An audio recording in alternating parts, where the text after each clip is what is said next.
France football legend Antonio Griezmann international football থেকে retirement ঘোষণা করে দিয়েছেন। আন্তোনিও গ্রিজম্যানকে আমাদের জেনারেশনের one of the best midfielder বা one of the best player বললেও ভুল হবে না। ফ্রান্সের 2018 সালের ওয়ার্ল্ড কাপে গ্রিজম্যানের পারফরমেন্সটা ছিল সবার থেকে আন্ডাররেটেড, কিন্তু সবার থেকে ইনফ্লুয়েন্সিয়াল ছিল, যেখানে তিনি 4টা গোল করেন এবং 4টা ইম্পর্টেন্ট অ্যাসিস্ট প্রোভাইড করেন।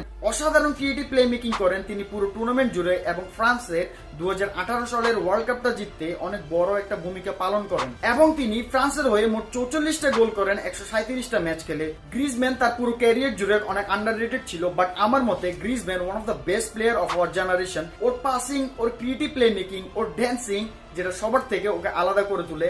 হ্যাঁ, গ্রিজম্যান তার রিটায়ারমেন্ট নিয়ে নিয়েছেন ইন্টারন্যাশনাল ফুটবল থেকে।